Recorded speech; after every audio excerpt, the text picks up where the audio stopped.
Muito bem, então estamos de volta aqui com o professor Lorenzo Carrasco e vai ter uma conversa. Eu vou ficar aqui mais uma vez só de olhando esse papo aqui, porque os dois manjam demais.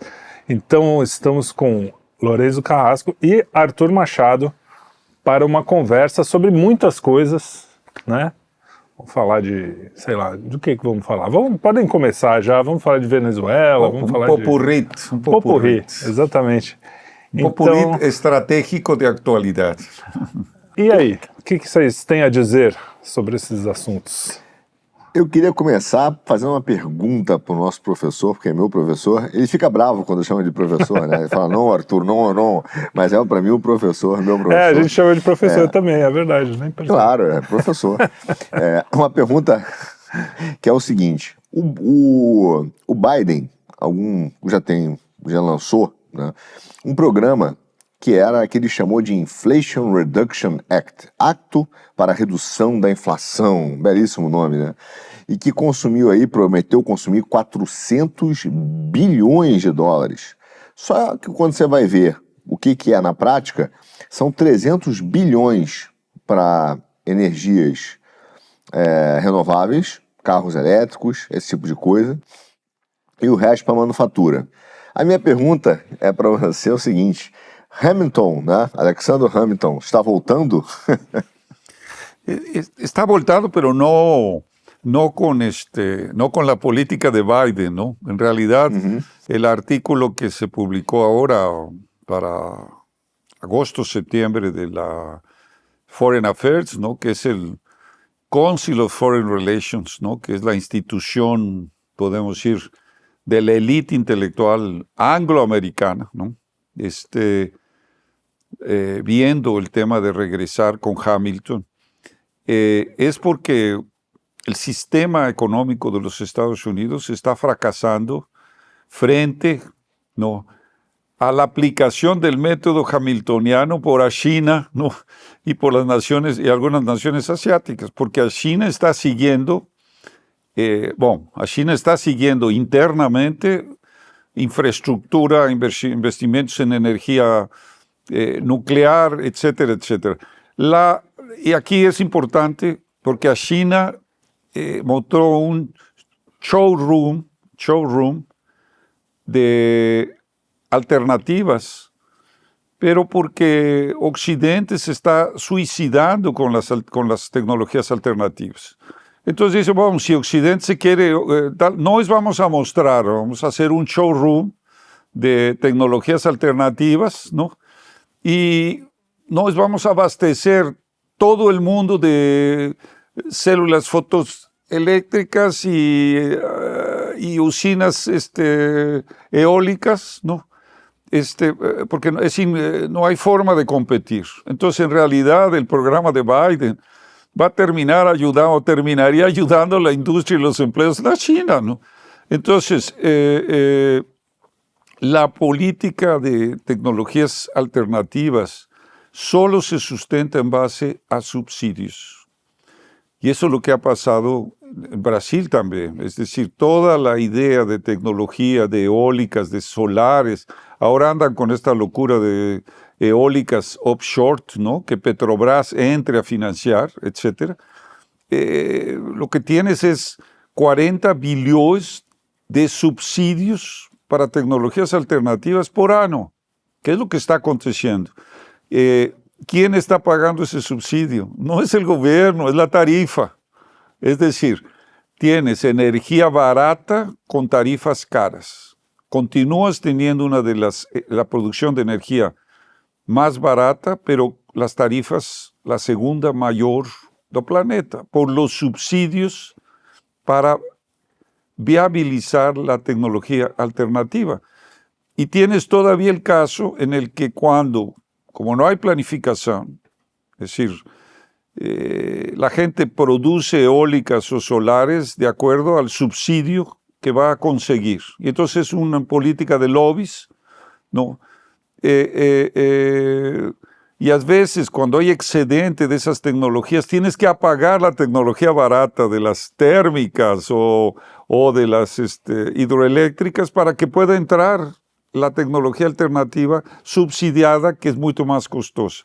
Entonces, eso podemos decir, el discurso de Biden de las tecnologías alternativas aliadas en las que entró el gobierno brasileño del presidente Lula, ¿no?, con Marina Silva y toda esa política, está furada. Y los Estados Unidos está percibiendo, ¿no?, que esos programas de incentivo a la tecnología, a la energía alternativa, no está trayendo los resultados de recuperar el poder industrial. Entonces, el artículo de Foreign Affairs está buscando que Estados Unidos mantenga la hegemonía en el hemisferio occidental, confronte a China en el hemisferio occidental y mantenga más o menos un equilibrio de poder en el Oriente Medio y en Asia. Ese es un poco el sentido del artículo de Foreign Affairs. Es decir, pero reconociendo que tienen que voltar a una política hamiltoniana, ¿no? Es decir, tienen que voltar al sistema con un propósito de mantener hegemonía. Es decir, no estamos hablando que les están queriendo que todo el mundo adopte la política hamiltoniana. Más es un indicativo muy posiblemente de lo que ellos están imaginando de un segundo gobierno Trump, ¿no? Es decir, porque Trump tiene ese bies hacia la política hamiltoniana de protección de manufacturas, etc.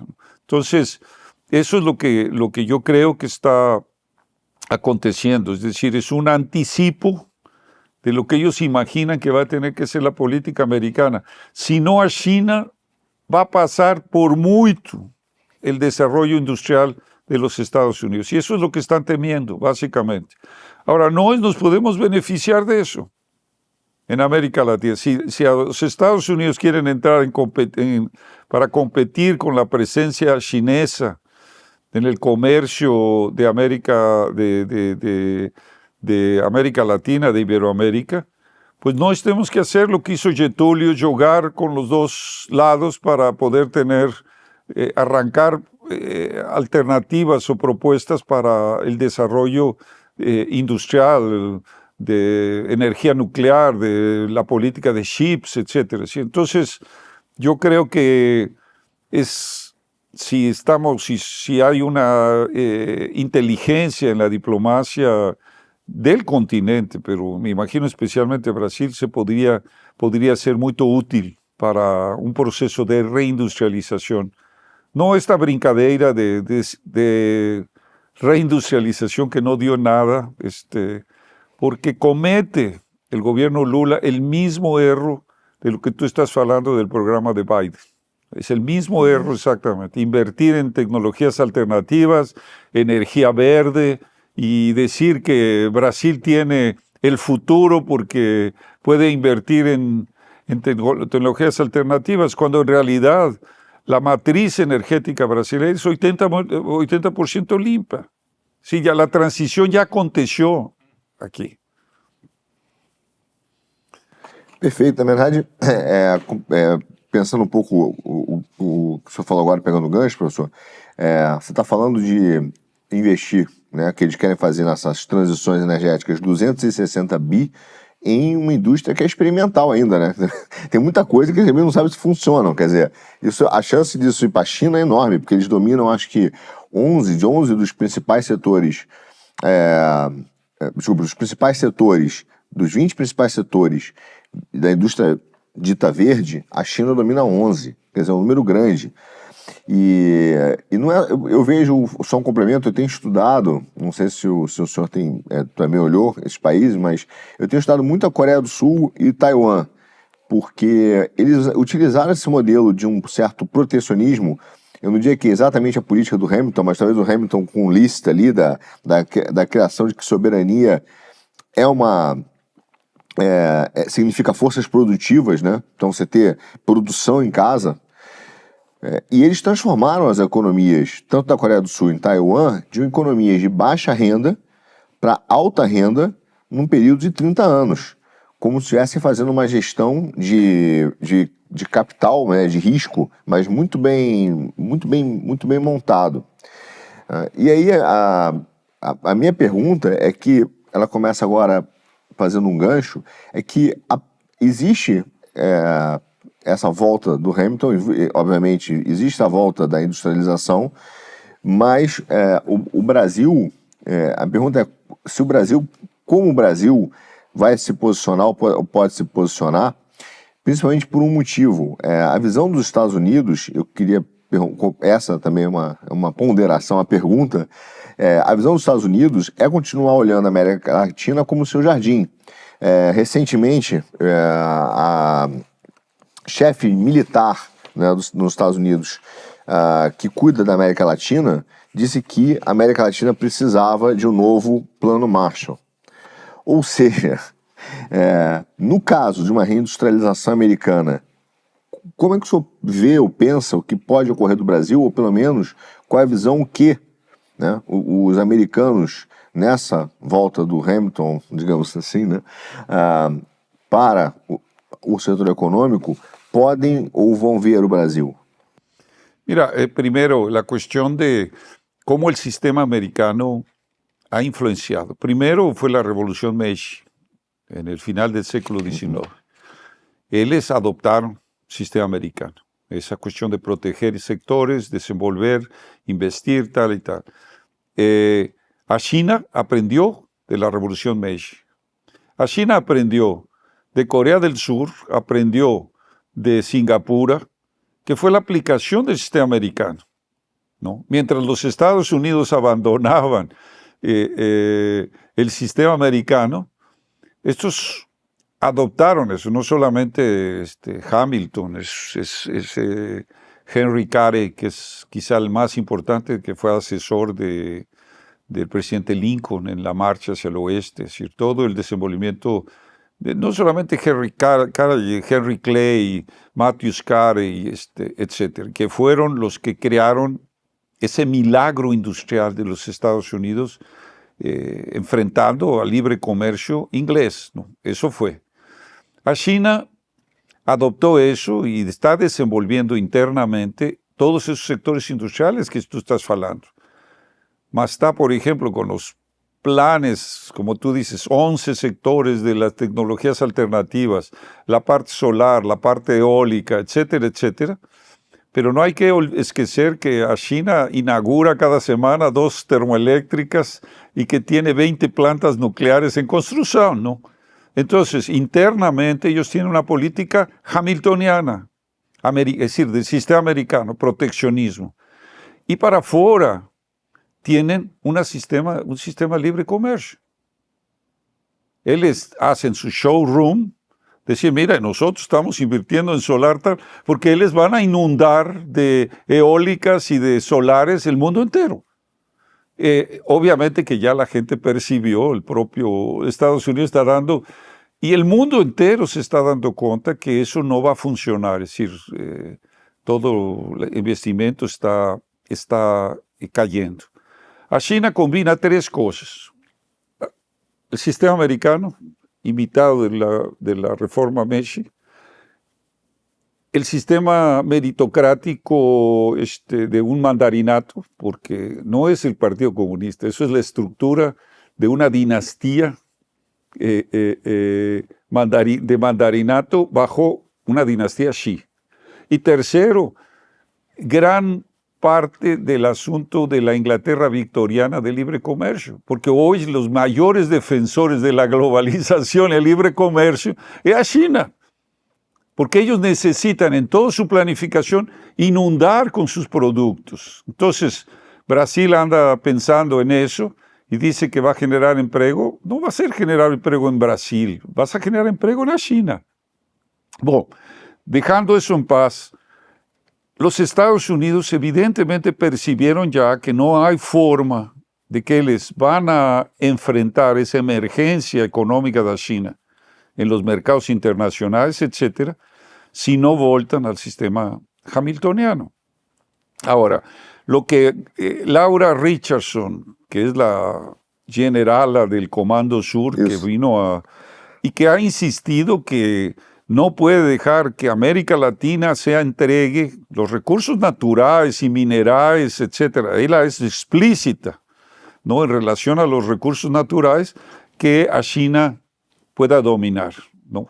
Entonces, ni siquiera en la lucha geopolítica se refiere a Rusia, es a China, pero China es el mayor socio comercial de América Latina, el mayor socio comercial de Brasil, el mayor socio comercial de Argentina, de Paraguay, etc. Entonces, obviamente que la idea hamiltoniana de esto que está apareciendo no es apenas una cuestión general, es una cuestión de cómo los Estados Unidos pueden mantener hegemonía. Es decir, ellos se perciben que no va a ser por las tecnologías alternativas. Tienen que voltar al proceso básico industrial, al proceso incluso de los carros, ¿no? Los carros van a estar abandonados, la caída de la venta de carros eléctricos es mayor en todo el mundo. En Alemania, es decir, está cayendo toda la producción, etcétera. La gente prefiere o carros híbridos, pero también están cayendo. Lo que está subiendo son los carros de combustión normal. Es decir, eso es lo que está apareciendo. Entonces, ¿qué es lo que ellos buscan para América Latina? Pues sí, que nosotros continuemos siendo abastecedores de materias primas. Petróleo, minerales estratégicos, etc. Y Laura Richardson fue explícita, esto es lo que nos interesa. Ahora, eso es lo que ellos piensan. El problema es, ¿qué es lo que nosotros debemos pensar en Iberoamérica? Y ahí está el gran problema, porque hay una desorganización en el continente, ¿no? Es decir, no hay ni un sentido de unidad, de enfrentar esto con unidad. Argentina y Brasil están peleados. Chile tiene su propia pleito, tiene pleitos está Perú con la misma situación. Colombia tiene un problema interno muy grande. Entonces, y ahora viene toda esta cuestión de Venezuela que evidencia exactamente esa falta de unidad diplomática, esa falta de unidad de principios. No hay proyecto de integración. Eso ficó en un discurso apenas para ir a tomar un asado en Argentina, decir hermano, abrazarse, tomar vino, tomar una buena carne y hasta el próximo domingo o de aquí a 3 años que voltan a decir que es la patria grande, etc. Es decir, no hay una política hemisférica de parte de América Latina. Entonces los Estados Unidos pueden y van a intervenir usando esas contradicciones, ¿no? Y va a haber un choque estratégico con la China, eso no hay duda. Ahora, ¿cuál es la posición que uno tiene que tomar? Por eso yo digo, la idea de un Getúlio, modernizado en este momento para una visión continental o un Perón, etcétera, con esos ideales de desenvolvimiento, es aprovechar esas contradicciones, ¿no? Y tratar de decir, bueno, todo bien, nós podemos ser un factor, pero para eso ahí viene el tema de lo que tú escribiste en el tema del Banco Central. Es decir, si no se resuelve eso, no tenemos soberanía y no tenemos independencia diplomática. Estamos en manos del mercado financiero especulativo, que nos está fundando. Entonces, queremos reindustrialización. La neoindustrialización que el BNDES anunció el año pasado es alternativa. Es las políticas de Marina Silva para sustituir el petróleo por eólicas o energía solar o créditos de carbono, ¿no? Entonces, ese es el problema que tenemos. Entonces, los Estados Unidos van a buscar hegemonía y lo dice el artículo del Foreign Affairs, para mantener la hegemonía, ¿no? Y poder mantener el comercio en el Oriente Medio y Asia. Esa es la estrategia. Mas no podemos decir, no queremos nuestro método hamiltoniano para nosotros también. Nosotros necesitamos la reindustrialización.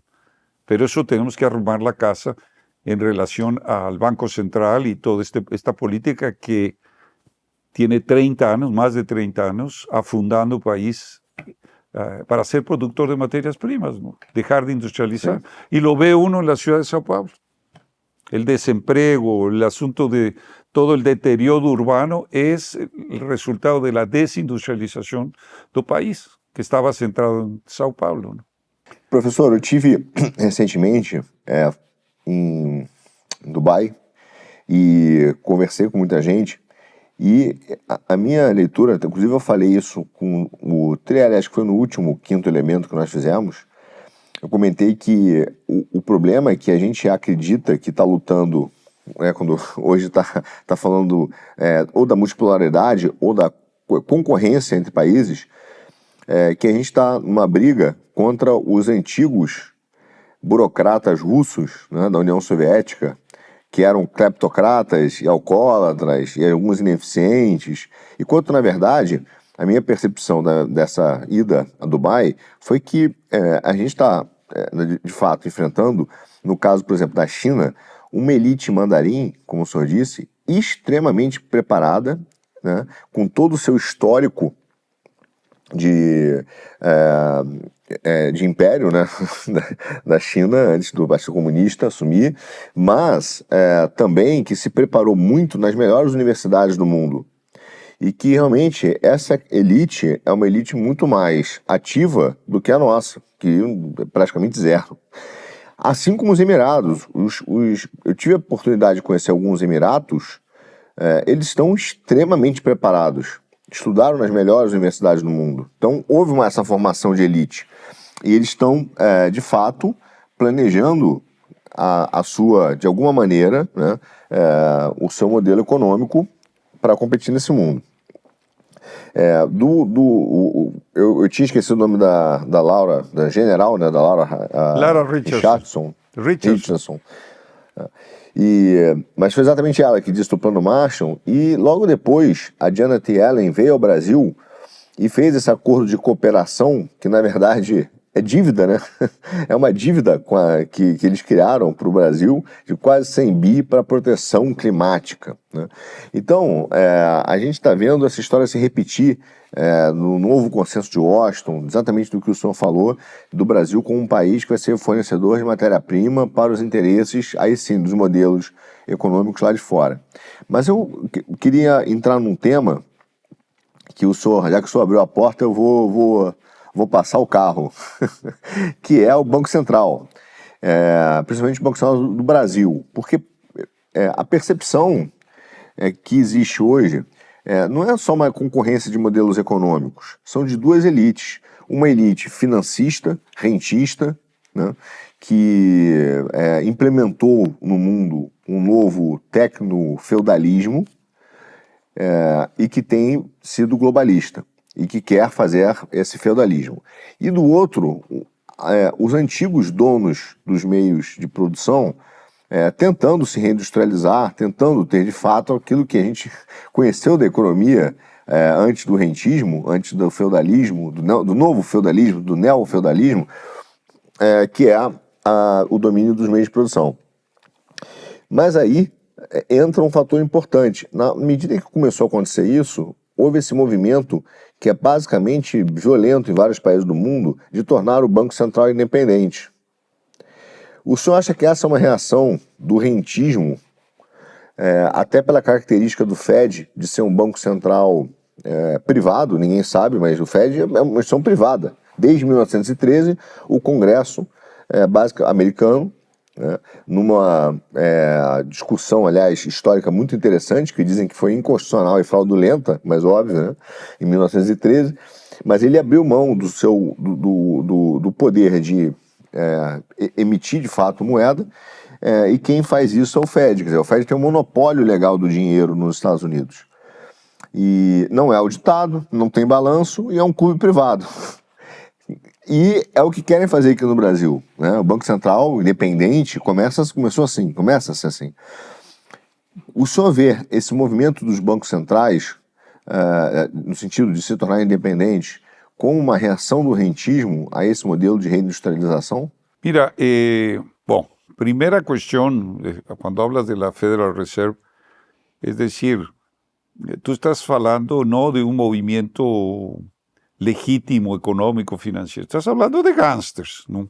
Y eso Roosevelt lo detalló en la elección de 31, ¿cuándo fue que se eligió Roosevelt? Él 32, ¿no?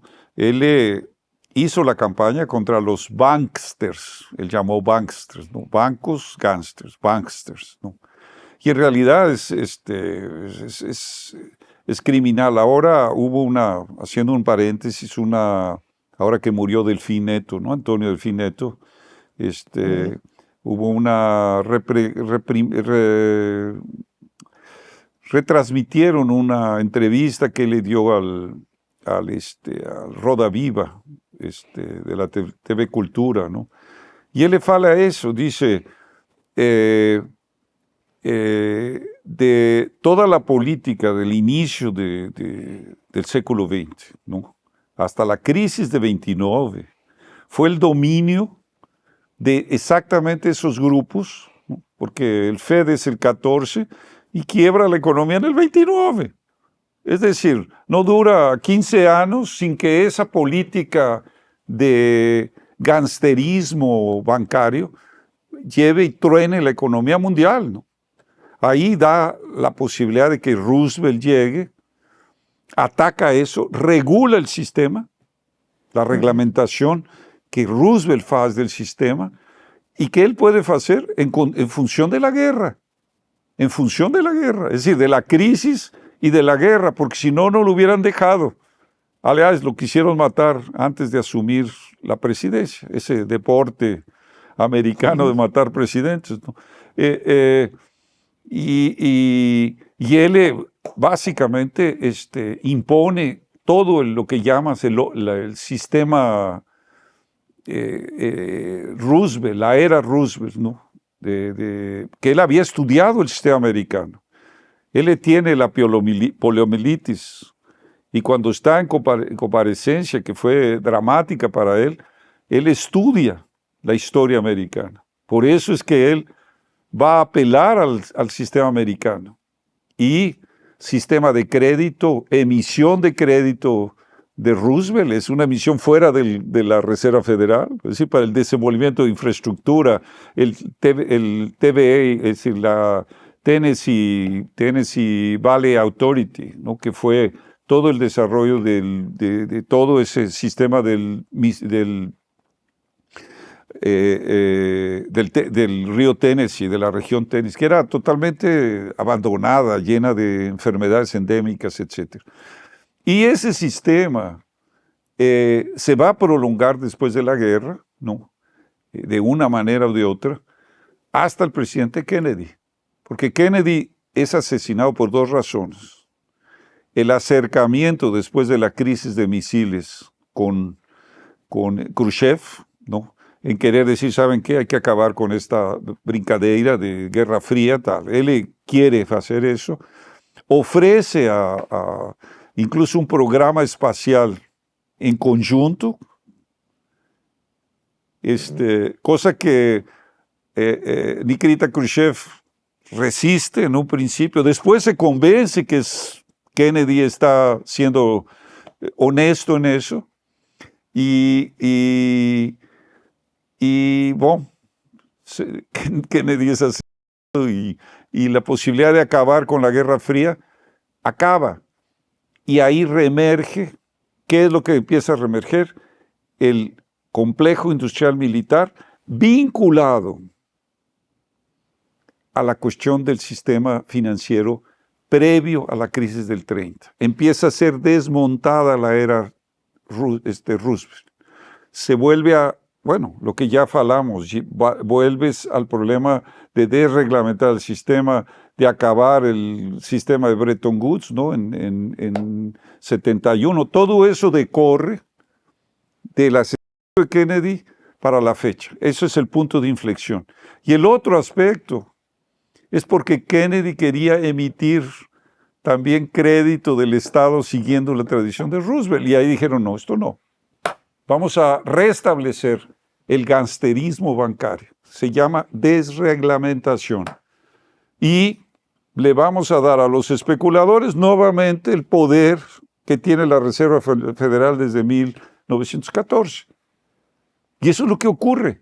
Entonces, no es acumulamos, veamos eso, de 1930, la era Roosevelt, aquí era la era Vargas, de 1930 a 1980, tú tienes el mayor desenvolvimiento económico, incluso del mundo, en Brasil. Eso gracias también a Delfim Neto. Delfim Neto es uno de los elementos que juega eso, porque él no era un liberal, tal, era un liberal de decir, bueno, la economía no es una ciencia exacta, tú tienes que dirigir, es un caballo salvaje, es una viga romana que hay que darle vuelta, ¿no?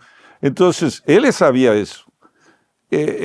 Y lo dice, a partir de la década de los 80, volta la desreglamentación del sistema, el predominio del mercado como un dios, él lo dice en esa entrevista, es decir, fue hace 2 años, 3 años, no, falleció esta semana pasada y da para recuperar eso. Entonces estamos voltando a eso, lo que se ganó de desenvolvimiento, de empresas, de industria, de know-how, etcétera, hasta 80, tenemos 80, 90, tal, tenemos 50 años entregando todo eso, incluyendo tecnología militar, Avibras, etcétera. Vas privatizando, vas entregando todo eso al mercado. Y tú tienes un gangsterismo, como esta cuestión de las logias americanas, es gangsterismo. Es decir, voltó todo a ser lo que era en el mundo antes de la crisis de 1929, y aquí, en la República Belia, ¿no? Que terminó la Revolución de 30, hay un paralelismo extraordinario entre los dos fenómenos. Por eso que Roosevelt dice, en un momento, que el New Deal es de él y del presidente Vargas. Es decir, él vio el asunto y se parecía, ¿no? Los gordiños ahí se reunieron en la Natal y tal, y tal. Es decir, parecía, era un fenómeno paralelo. Más Brasil entró en esta locura a partir de la Constitución, ¿no? Fernando Henrique troce todo el sistema a través del diálogo interamericano, impuso el modelo de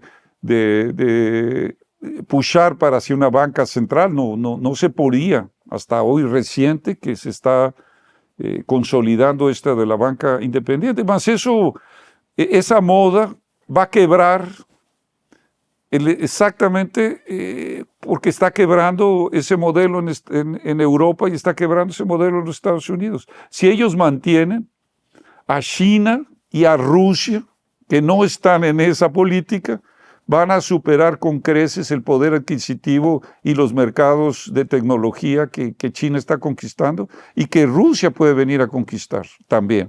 Na verdade, vou dar um spoiler aqui do meu próximo Geoeconomia, conectando com a sua pergunta, que eu botei no Geoeconomia. Agora não sei se esse programa sai antes ou depois, então ou já saiu, né, ou vai estar para sair. Mas é o seguinte, um dos efeitos desse crescimento chinês econômico é que a China deve se tornar a maior economia do mundo. E isso não é um dado pequeno, claro que você tem até uma questão simbólica, né? Você teve aqueles 100 anos de humilhação, um século de humilhação da China. A previsão da China é que ela consiga ultrapassar os Estados Unidos em até 2049, né, 2050, porque fariam 100 anos do Partido Comunista na China, na tomada do Partido Comunista. Então seria um marco, nós em 100 anos vencemos o século da humilhação e somos a maior nação do planeta. O problema dessa questão não é que é só o marketing, é que se mantiver, se for cumprido, né, as regras do jogo no FMI, no Banco Mundial, na ONU, a China terá a hegemonia dos votos, né? Porque ela terá que se transferir, por exemplo, o Banco Mundial provavelmente para a China. Isso é o que está no regulamento deles, inclusive. E aí eu detalho um pouco nisso. Quer dizer, é uma situação de absoluta desespero para a nação hegemônica que é os Estados Unidos. E por que eu estou te perguntando isso, falando essa introdução, professor? Porque eu, primeira vez, confesso que eu ouvi o termo da destruição planejada da economia mundial foi com você.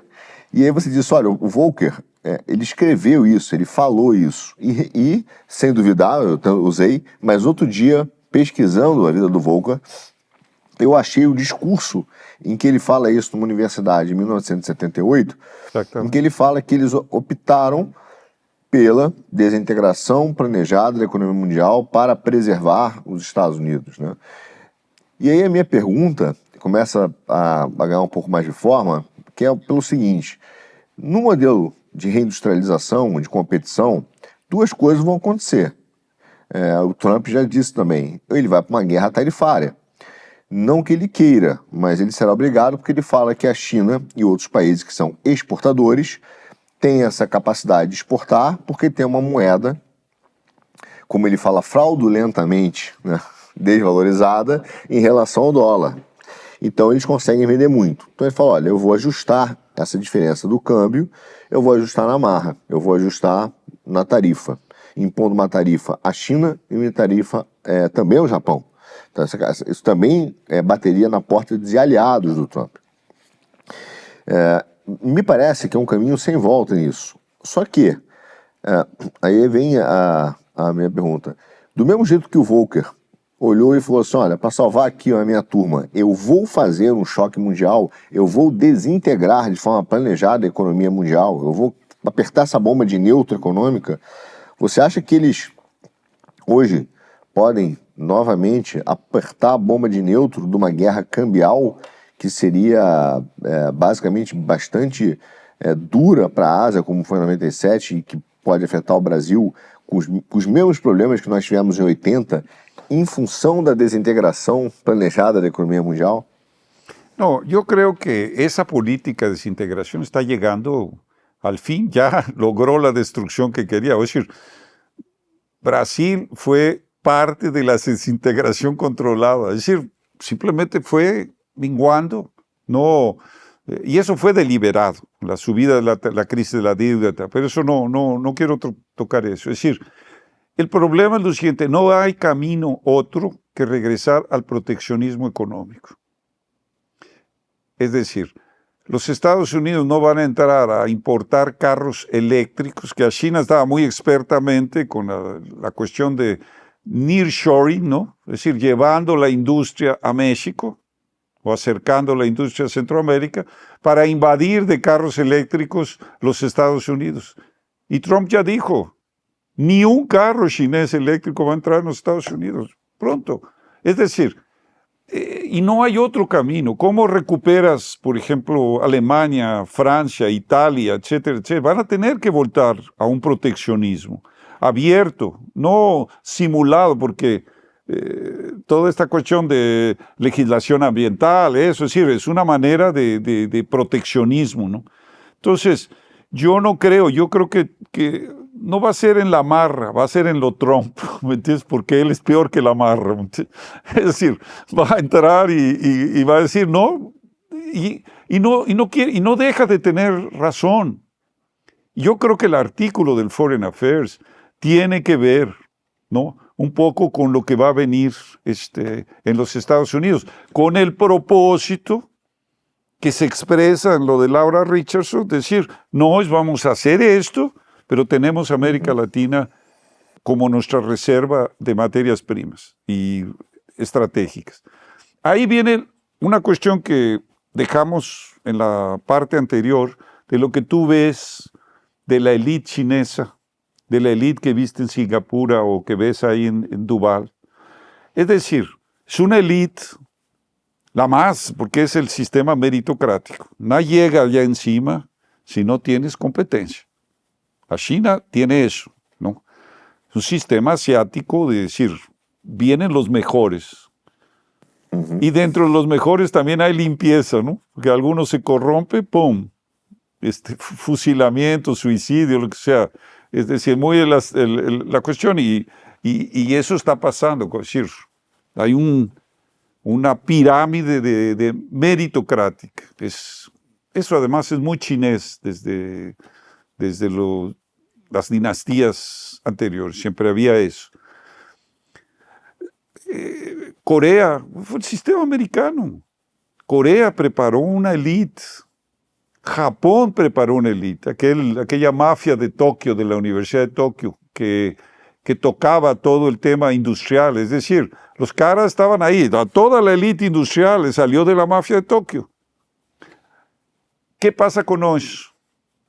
Que nosotros también mandamos la gente a estudiar a las universidades de los Estados Unidos, de Inglaterra, para desarticular la economía nacional, para ser parte del proceso de destrucción de la economía nacional. Entonces nuestras élites trabajan contra el proyecto nacional. Entonces, y aquí yo hago una provocación, es más, tenemos que platicar eso, porque lo que se tiene que gestar es exactamente la idea de una élite. Una élite, pinzar las cabezas. Hay gente que está pensando, solo que está separado, no se conoce. Entonces yo creo que una función del quinto elemento, entre otras cosas, es tratar de juntar una élite. Es una cosa práctica, es decir, de juntar a la gente, no para decir, vamos a falarnos entre nosotros mismos, no. Juntar la gente para planificar un proyecto nacional. Pero no simplemente académico, sino decir, ¿cómo es que esto se va a funcionar en términos del mercado financiero, de las industriales, etcétera, etcétera? Porque el problema es que no hay articulación. Hay gente que piensa en la FIESPI, en el proceso. Pues está separado y la FIESPI también está en el mercado financiero, es la Faria Lima, etcétera, etcétera. Entonces, yo creo que eso, más que un análisis, nos lleva a una provocación. ¿Cómo es que va a haber una élite en Brasil y en América Latina para tirar el continente de este pantano que está todo el mundo adorando, el becerro de oro, ¿no?, del sistema financiero? Porque puede ser régimen de derecha o régimen de izquierda, todo el mundo mantiene la lealtad a dos cosas: la política ambiental y la política de Banco Central Independiente. Esas son, desde Collor de Mello, los dos, siempre son los dos elementos que tienes que ofrecer al mercado, y no son separados. Porque por ejemplo, el artículo del Foreign Affairs dice, no, pues es como el modelo del complejo industrial militar. Y por otro lado separa el asunto de la cuestión de tecnologías alternativas, ¿no? Esta cuestión de inversiones en tecnologías alternativas. Pero la realidad es que los mismos intereses que manejan el complejo industrial militar manejan la política ambiental alternativa. Es decir, son dos brazos de la política de control mundial, que se está viniendo abajo, está entrando en crisis. Entonces, yo pienso que la tarea, yo creo que eso es un poco el propósito también del quinto elemento, es poder contribuir a reunir esa capacidad, adensar, ¿no?, ese proyecto y poder reunir, ¿me entiendes?, con mucha humildad, ¿no?, con mucha humildad, ¿no?, esas personas para poder empezar a tener lo que es necesario tener como una élite pensante. Si no, vamos a ficar en lo mismo. Es decir, ¿quién va a patrocinar eso?, ¿no? Es decir, Campos Neto, él le va a hacer que va... Él fue educado exactamente para atacar esa idea, ¿me entiendes? Y cualquiera que levante esa idea es atacado por la media, tal, etc. Entonces, yo nomás para decir la cuestión de China y lo que tú viste en Dubái y lo que está en Singapur, lo que está en Corea, en Corea, lo que está en Taiwán. Taiwán es sistema americano. Sistema americano. Não? O senhor sabe que, inclusive, lá eu descobri que aquele vestibular, equivalente vestibular, né, que existe na China, que chama, acho que Gaokao, que é extremamente meritocrata mesmo. As crianças se matam de estudar para ter um excelente resultado, porque sabem que, a depender da nota nesse Gaokao, eles vão entrar nas melhores universidades chinesas ou não, e começam a ter uma função social lá. Quer dizer, de fato, há uma pressão muito forte pela educação. Mas, vamos dizer que eu estou fazendo propaganda chinesa aqui. Aí eu estou ferrado. Não, eu estou vendo que estás, te empiezan a jalar los olhos, ¿me entiendes? Não, ainda não. Nunca. Mas é o seguinte, mas é uma curiosidade que eu quero trazer para o Brasil. O senhor falou das elites. De fato, nós temos uma dificuldade muito grande de ter uma elite pensante no Brasil, que realmente pensa o Brasil. A elite financeira, né, não é uma elite pensante, pelo contrário, é uma elite que foi, como o senhor falou bem, lotomizada para realmente para pensar. Quer dizer, eles têm um pensamento único que é submisso e está ali para cumprir aquele único plano ortodoxo que foi criado. Mas eu queria pegar esse gancho e estender algumas perguntas mais complexas. Porque parte dessa expulsão da elite brasileira pensante, o que quer mudar o país, ela tem uma pimenta, ou pelo menos um molho, do judiciário brasileiro. O judiciário brasileiro hoje é uma fonte, não é de segurança, uma fonte de medo. Então, as pessoas têm medo do Brasil, têm medo de ficar no Brasil. A não ser que você esteja naquele módulo único permitido. Aí é diferente. Se você parte do clube, está no monopólio, é legal. Mas a discussão sobre o Brasil, sobre nossos problemas, hoje ela está sobre um guarda-chuva autoritário. E eu estava ontem conversando com um amigo aqui, em Portugal, e disse para ele o seguinte: falei, olha, o problema do autoritarismo não é que se fosse isso, até dava, né? Não é que ele força você a seguir certas normas e regras, que quer que você se comporte de uma maneira. Não. O problema do autoritarismo é que ele quer perseguir, calar e eliminar os seus adversários. Eliminar pessoas, eliminar grupos, teoricamente, para um bem maior. Quer dizer, o autoritarismo tem esse peso. Só que a gente está vendo movimentos muito esquisitos ligados à economia, por causa também desses movimentos políticos e ligados ao judiciário. E aí eu queria entrar no nosso vizinho, que é um vizinho hoje complexo, que é a Venezuela. Quer dizer, a impressão que dá é que o Maduro é aquele chiclete que perdeu o açúcar, né? O sistema quer cuspir ele. Perdeu a eleição, para mim, aquilo ali foi uma fraude, né? Mas é a distância. Mas a pergunta é, quem ainda sustenta o Maduro? É a China? É a Rússia? É a China e a Rússia? O que está acontecendo na Venezuela? A Venezuela hoje, ela tomou uma posição belicosa, né, de uma ditadura assumida, mas ninguém faz isso sem dinheiro. Quer dizer, por mais que seja um país que tenha petróleo, etc., ele precisa de um apoio internacional. Ninguém implementa isso se você não tiver um apoio. Como é que o senhor vê a Venezuela e as forças que atuam hoje nesse projeto que visa, para mim, essa desintegração completa da América Latina e, no futuro, até mesmo do Brasil?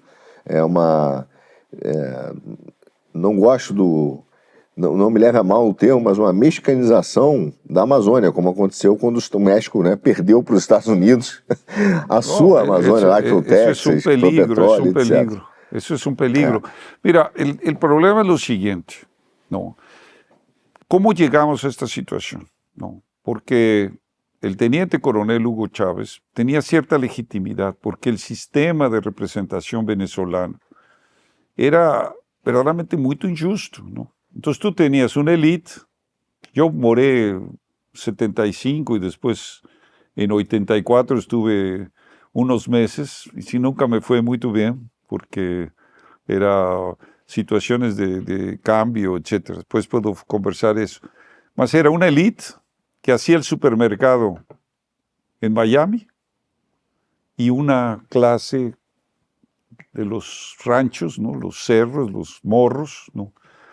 Absolutamente desproveída de cualquier cuestión. Entonces era una división muy grande, una injusticia muy grande, y fue para Hugo Chávez fácil catalizar ese proceso.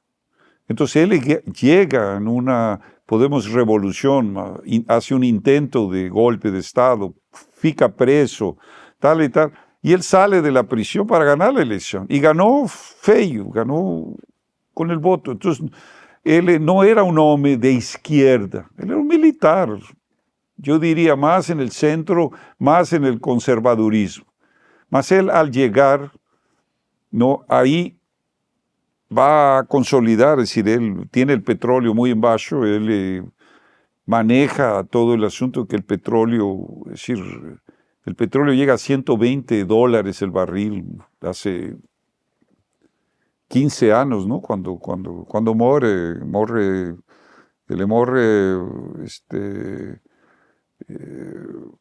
viene en el 2000, ya no me acuerdo, 2005, 2006, no me lembro bien.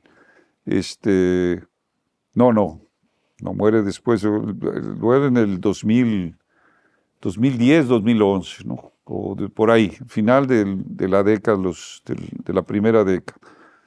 Entonces, él tenía la popularidad, era un cara con carisma, ¿no? Y él internacionalmente a nivel del continente se posiciona contra el nuevo orden mundial. Hay que lembrarnos aquella reunión en el Mar del Plata en el que dice al carajo, y ese fue aquel famoso, después aquel famoso que el rey de España, Juan Carlos, le dice, ¿por qué no te callas, ¿no? en una reunión? Eso hace de él un cierto mito, ¿no? En la ONU discursa después de Bush, ¿no? Y llega y dice, aquí huele a azufre, ¿no? El diablo estuvo aquí, pasó el diablo aquí. Entonces él creó una imagen de que él era contra la globalización, contra el neoliberalismo, contra todo, y en un cierto sentido lo era. Pero él no tenía la estructura para encabezar ningún proyecto realmente mayor. Entonces crea aquella cuestión del socialismo del siglo XXI, ahí entra Morales, entra Correa, es decir, Nicaragua, lo que fuese, ¿no? Pero no era un proyecto realmente para valer. Y hay una cosa importante que él promueve, el UNASUR, la cuestión de la seguridad del hemisferio, eso era importante, que en función de que era una cuestión de izquierda, cuando Brasil se retira en el gobierno anterior y dice, no, en realidad era una institución importante, porque los aliados de Brasil están en América del Sur. Entonces, UNASUR estaba Colombia, estaba Chile, estaba tal. Entonces, había que mantener eso. Eso es historia. Pero cuando muere Chávez, ¿no? Todo el proyecto de integración, que era lo único que podría darle salida a esa idea antineoliberal, antiglobalista, miran los discursos de Néstor Kirchner, en los discursos de Evo Morales, en los discursos de Lula, en los discursos del propio Chávez, queda vacío, no hay proyecto. Es pura demagogia, y Lula es especie en eso. Lula se acomoda al ambiente que lo colocas. Si va a los Estados Unidos es Biden, si va a Rusia es Putin, si queda aquí, tal. Es decir, él no tiene una característica que lo defina, no tiene una columna vertebral, ¿no? Entonces, eso políticamente es Lula, siempre fue así. Entonces, ese sistema, a la hora de que muere Chávez, pues quita la figura que tiene el carisma, quita la figura que es el que unifica eso. Ahora, ¿qué es lo que queda en Venezuela? Queda un sistema militar policial creado por las fuerzas bolivarianas que creó Chávez, y Chávez indica a Maduro de que él va a ser su heredero, y lo anuncia públicamente. Hay que todo mundo concentrar, porque él no tenía confianza en otros. Y él, Maduro, era simplemente del sindicato motorista, no sé, una cuestión que no tenía cualificación. Más él era el que obedecía a Chávez cualquier cosa que Chávez decía.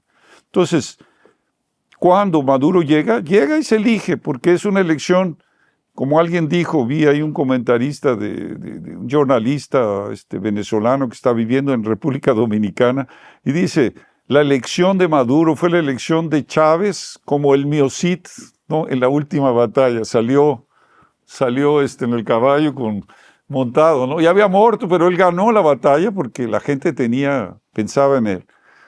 A partir de eso empieza a haber una descomposición. Y para mantenerse en el poder, ese sistema empieza a tener cada vez más podemos decir, una élite militar. En Venezuela hay 2.000 generales.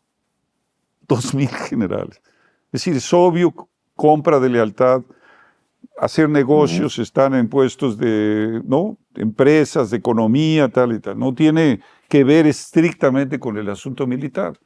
Entonces, lo que pasó en la elección es el agotamiento de ese sistema. Así como Chávez llegó, así es como está llegando la oposición a Maduro. El sistema está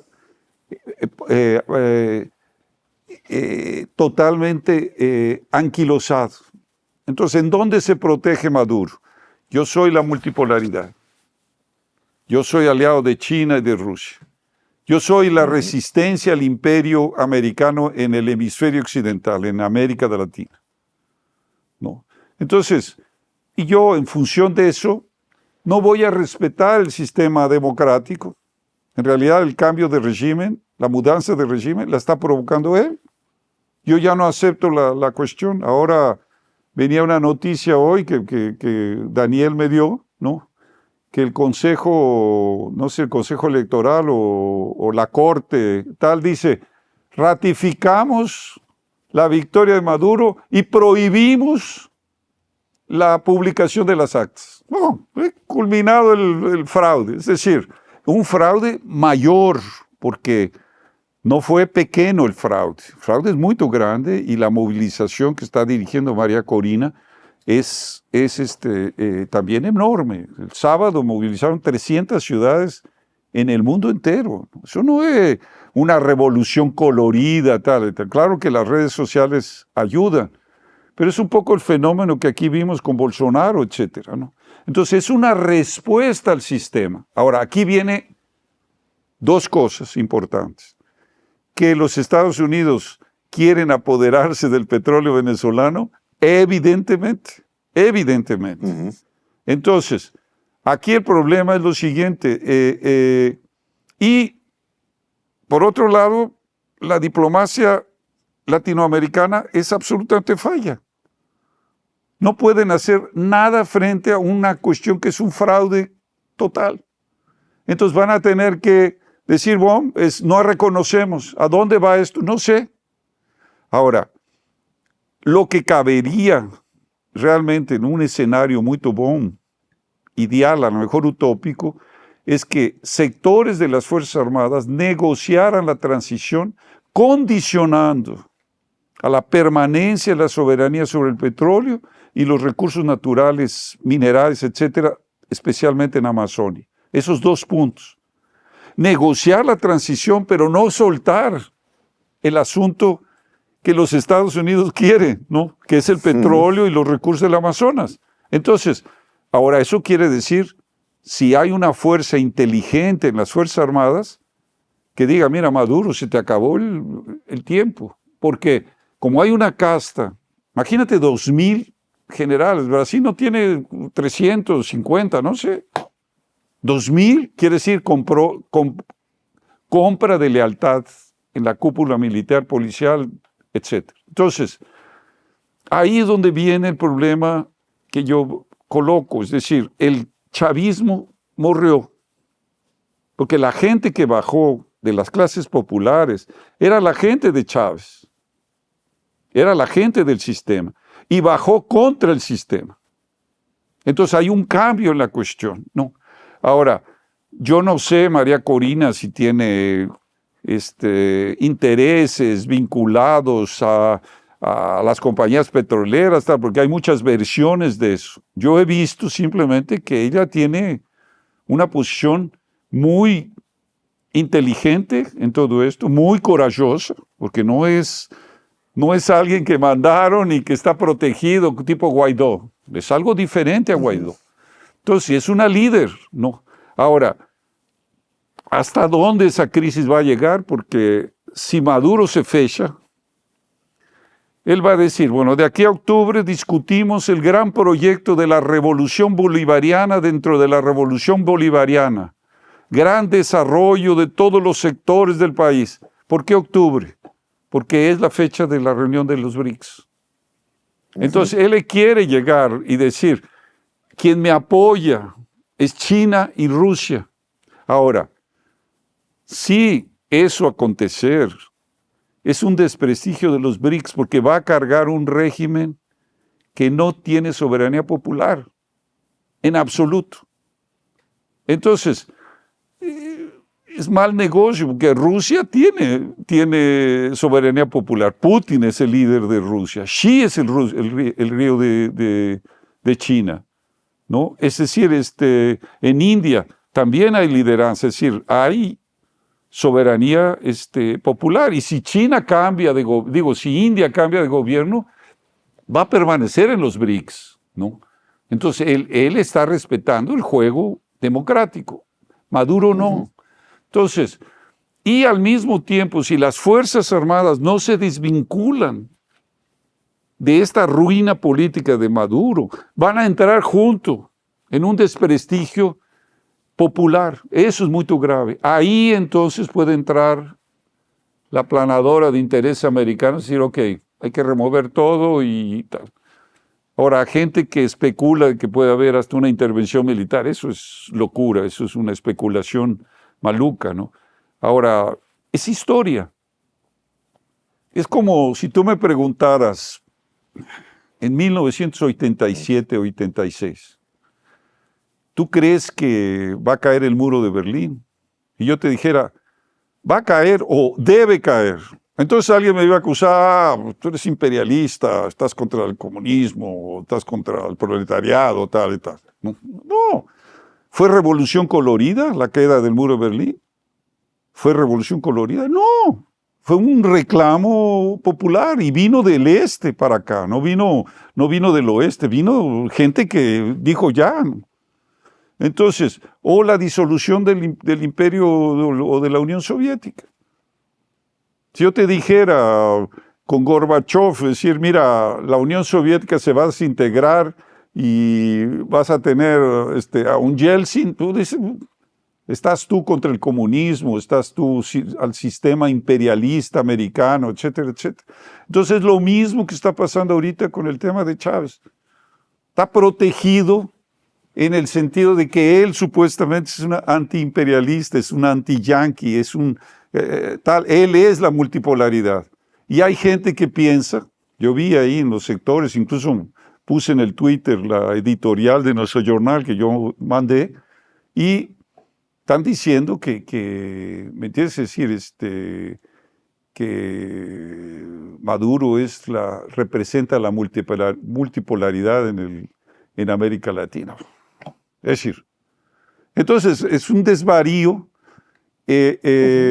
Y yo espero que Venezuela salga de esta crisis sin derramamiento de sangre, que salga de esta crisis fortaleciendo el Estado soberano y la defensa del petróleo y de los recursos de Amazonia. Eso es lo que yo espero.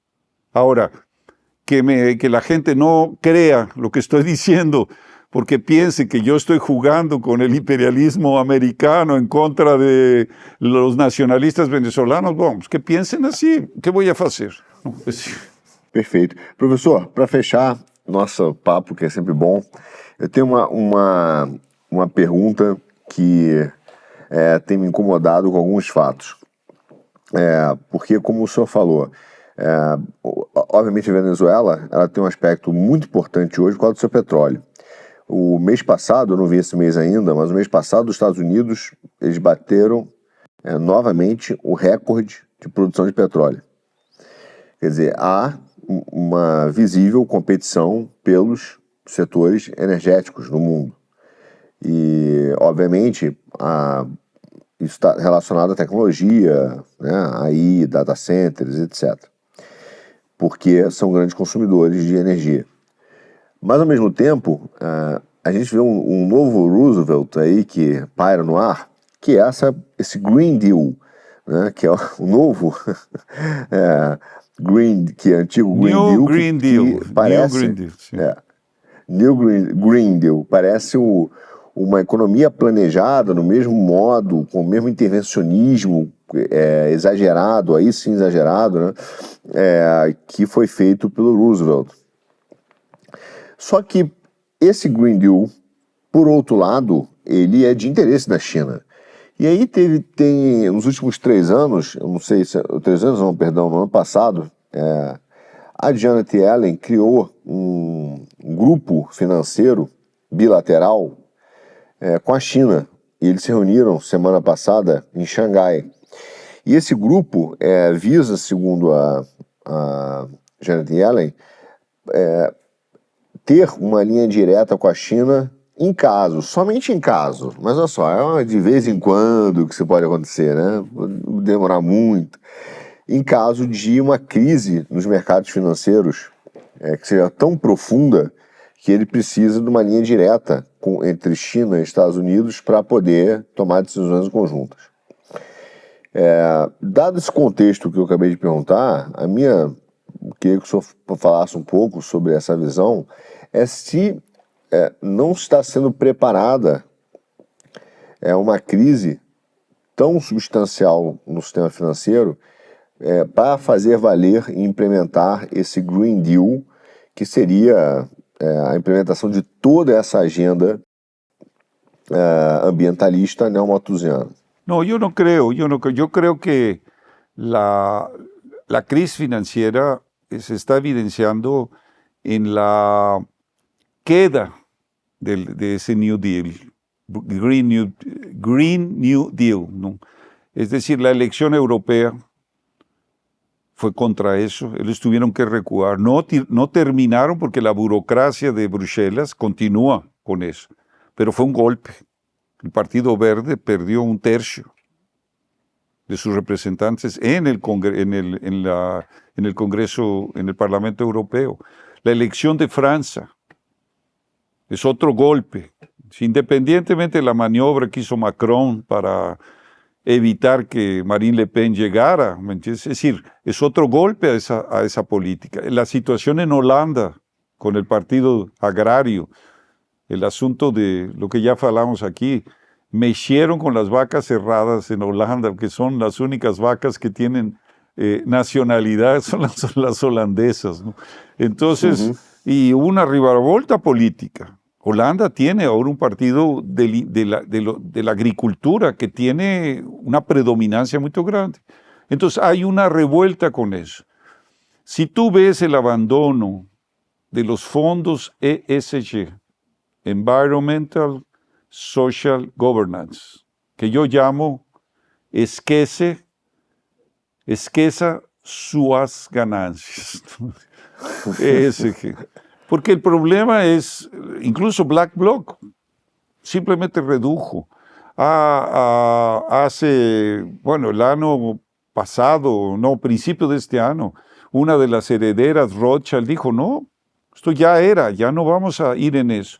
Entonces, todo el investimento en ESG, que tiene que ver con descarbonización, con industria verde, que ellos llaman, se está viniendo abajo. Y esto dicho por el mayor grupo que es BlackBlock, dicho por Morgan Chase, ¿no? JP Morgan Chase.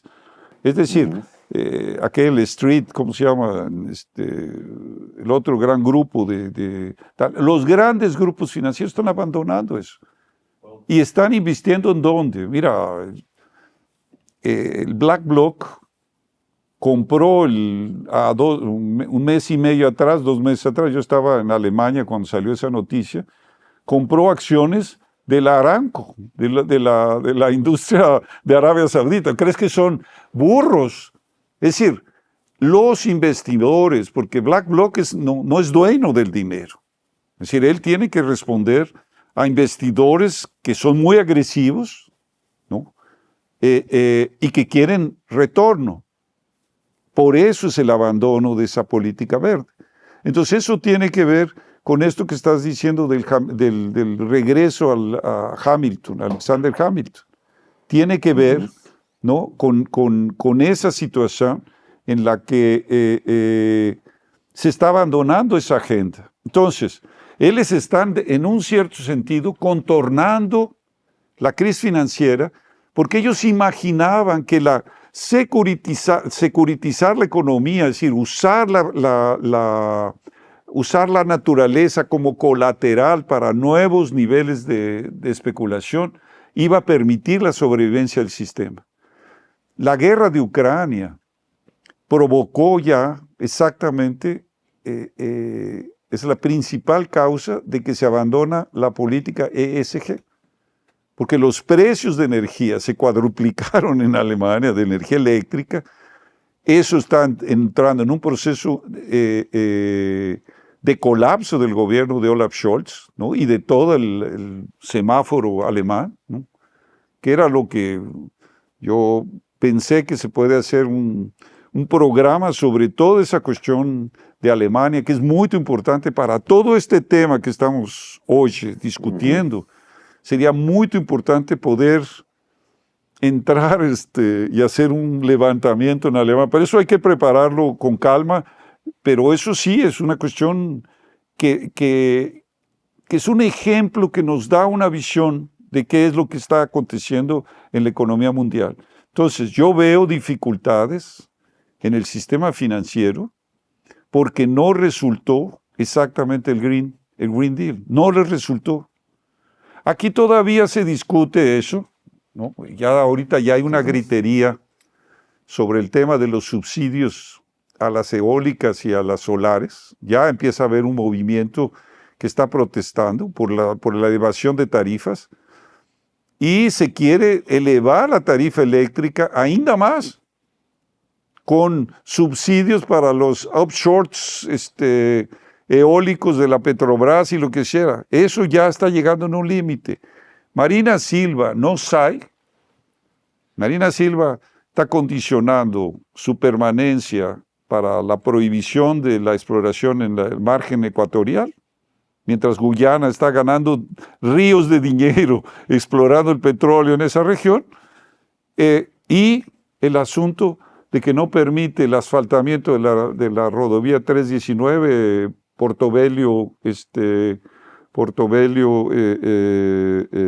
Manaus, y no quiere la Ferroground porque afecta, no sé qué, una cuestión tal.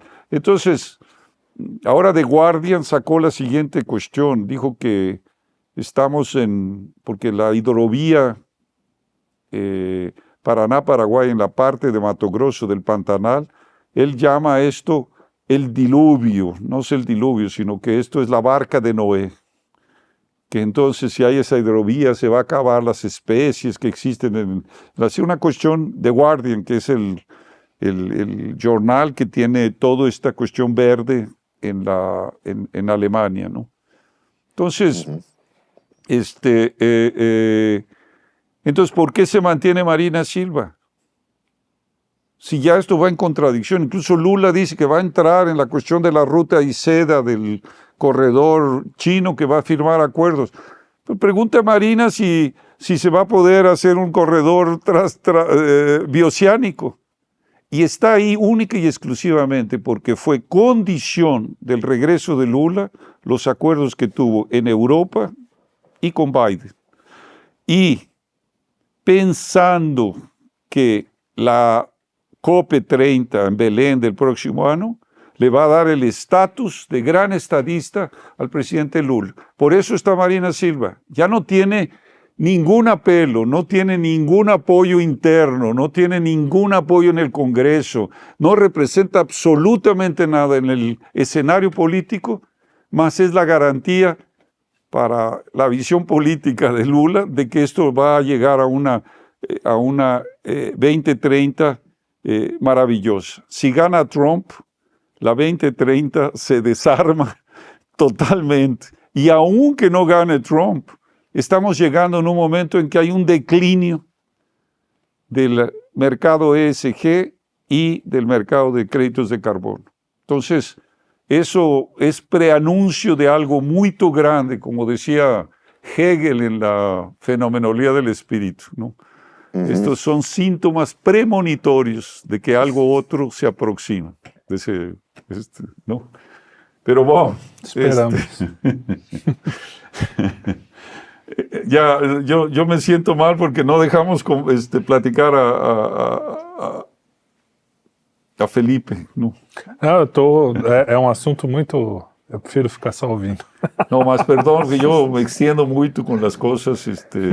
Foi ótimo, professor. Eu concordo com o senhor em vários pontos. Eu ainda acho que eles vão tentar gerar uma crise para poder fazer esse Green Deal de alguma maneira na marra, no susto. Mas, de fato, você está vendo um recuo bastante significativo dos agentes econômicos em relação ao Green Deal. O ESG é um caso, o mercado de carbono não decolou. Hoje o Financial Times traz uma matéria do tipo, que é o jeito que eles vão anunciando as coisas, né? Dizendo assim, realmente essa tecnologia da captura de carbono, ela não foi testada em grande escala, então não sei se funciona direito. Quer dizer, você começa a ver já o sistema plantando algumas narrativas. É que eles nunca vão dizer que sucesso, né? Eles nunca vão dizer, nossa, a gente errou, né? Então eles precisam começar a mudar de assunto, até daqui a 6 meses fala a mesma coisa que a gente, só que, viu, a gente nunca errou, a gente só... Não, e depois vão dizer que tentam nos convencer que nós é que defendíamos aquilo. Exatamente. Isso aconteceu na questão da pandemia, quando você falava do Fique em Casa. A questão do Fique em Casa, canção de falar, vai faltar comida. Quando faltou comida, a culpa é da direita. Sí, exactamente. Ahora, lo único que podemos decir es que de tedio no morreremos en los próximos meses. No, hasta el fin del año vamos a tener. Hay que repetir eso porque gosté de esa cuestión de hacer un popurrí, ¿no? De temas y tal, porque en realidad hay una conexión, ¿no?